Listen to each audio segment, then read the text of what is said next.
Ay magandang araw po sa inyong lahat. At ito, welcome back po ulit sa ating channel. Bali ito po, i-share ko lang po ito sa inyo kasi mayroong nag-request at nagtanong at kung paano ko raw ginawa yung aking mga video okay units na may ilaw yung mga push button. Ayan, kasi maganda raw siyang tingnan, lalo na sa gabi ay maliwanag siya at at the same time mas madali makita yung mga numero niya pag nasa dilim yung video key machine. So ito po, bali share ko lang kunting kaalaman sa mga customer na may video okay. So kahit hindi po kayo technician, pwede po yung gawin to. Basic lang naman to. So ito po siya, ito yung mga buttons niya. So bali ito po siya. Halimbawa ito, alam po ito, butasan nyo to.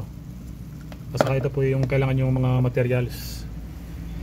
Bumili po kayo ng mga LED bulbs. Ayan, makikita nyo. Ayan, ito po yung aking mga ginamit na pailaw sa mga push button. So atin pong gawin para makita nyo. So bali ito po ang gawin natin, yung ano po ito, white color. Pwede po siyang testingin kung gumagana siya. So gamit po tayo ng multimeter. Ayan, ilagay po natin sa diode symbol.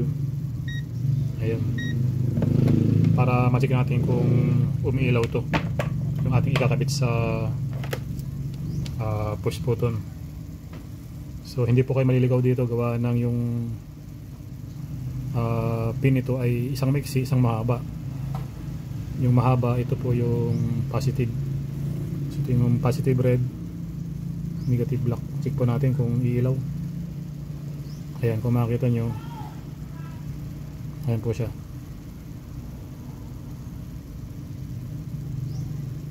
Ayan. So ayun po, gumagana siya.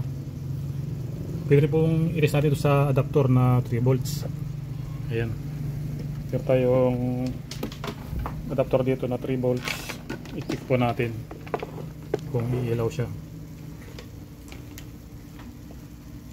So positive yung mahaba. Ito yung positive ko, may mark siya.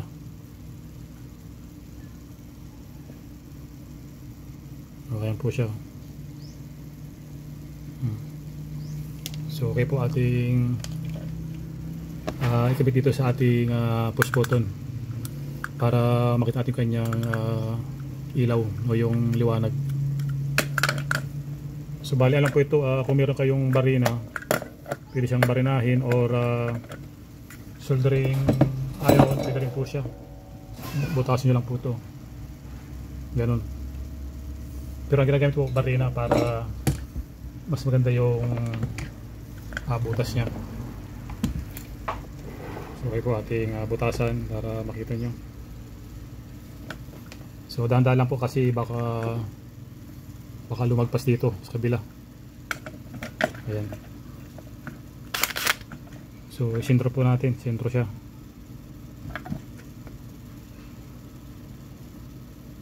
Ayan, center.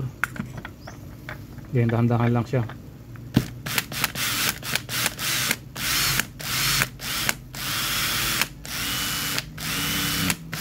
Yun. So ayan po, butas na. Medyo natin palaki ng konti para magkasya si LED bulb.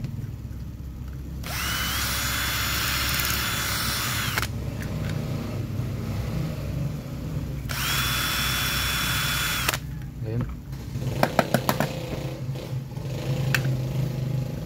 Then salpak natin.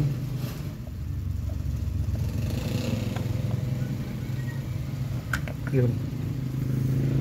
So ayan po, kung makikita nyo, pasok na siya. Ayan o. So abali ano po ito, hindi naman siya makakaabala dun sa pag push ng button. Ayan o. Ayan. Then ano pa natin to, palututin yung kanyang pin. Ayan. So ayan po siya.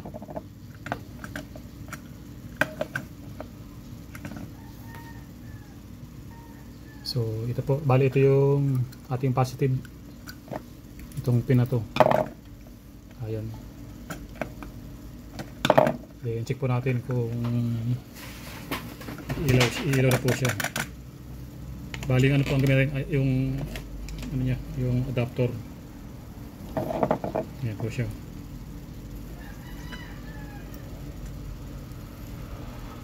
Ayan, kung makikita nyo, ilaw siya. Ayan po siya.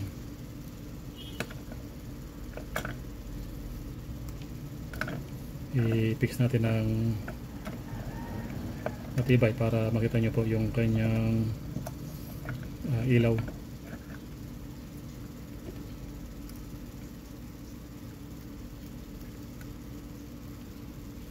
So ito po siya. So may mga Videoke units. Ano po ito? Dagdag pogi points sa inyong mga Videoke. Ayan. So check po natin sa dilim para makita nyo. So ayan na po siya.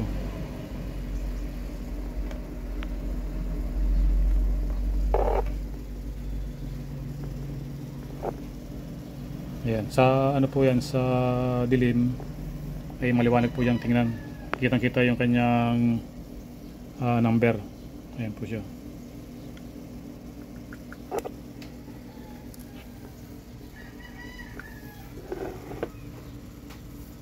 So okay po. At yung kanyang button ay yung kanyang micro switch, gano'n lang po siya.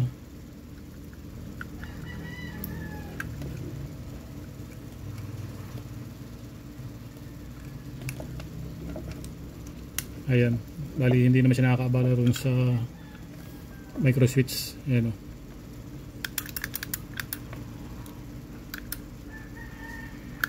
Ayan, yung kanyang micro switch.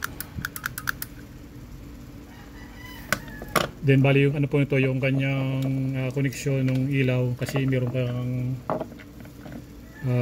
0 to 9 na number. Then yung volume and tempo. So bali ano po ito, yung lahat ng positive pin, isang connection lang po yun. Then lahat ng negative, isang connection lang po yun. Tapos ano po ito, may sarili siyang power supply na 3 volts adapter. Parehas nito. Ayan. Bali ano po yun, ipapasok nyo rin sa loob ng Videoke. Pwede rin pong gamitin nyo yung, kung gusto nyo, yung nagbi-blink na RGB LED gaya nito. Check po natin. Ayan.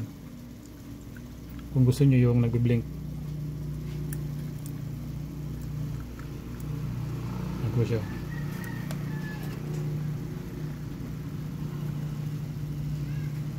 Yan, mas maganda ang tingnan yan. Nagbibilang siya.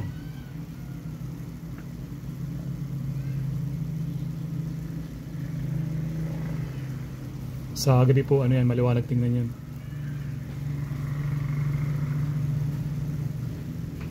Red, green, blue po yan yung kanyang sequence. So yan po. So bali, ito pa nagresulta niyan. Pakita ko po sa inyo. Ayan. Ayan, nakailaw po yan. Sa gabi, maliwanag yan. Dito po yung kanyang loob. Ayan o, yung connection po niya. Lahat ng positive line ng LED bulb, isang linya lang po yan. Tapos lahat ng negative, isang linya rin po yan. Then, pag na-connect nyo po lahat yun, maglagay po kayo ng power supply na adapter sa likod, separate power supply. Ayan. So ayan po yan, pagkagabi maliwanag yan. Ayan. So ganun po yung paggawa ng push button.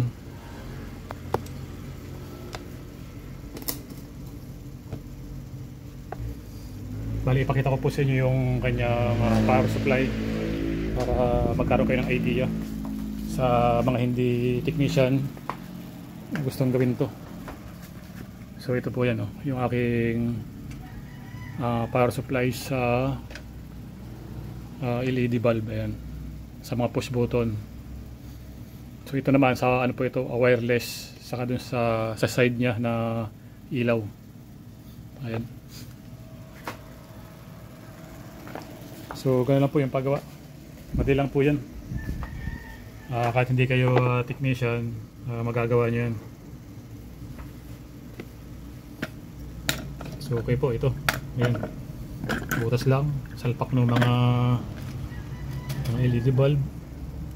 Then maglagay po kayo ng connection wire, tapos ihinang nyo po, ayos na yun. So okay po, ayan. So ayan po yung ating ginawang tutorial para sa mga push button.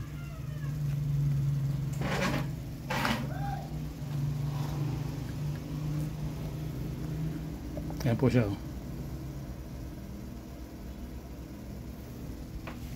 So hanggang din lang po aking video. Sana ay nakatulong sa may mga video units na gustong lagyan ng LED bulb yung push button para mas gumandang tingnan at maliwanag. Ayan. So okay po, at maraming salamat sa inyong panood, at huwag pong kalimutang mag-subscribe po sa aking channel at i-share po natin. Maraming salamat po.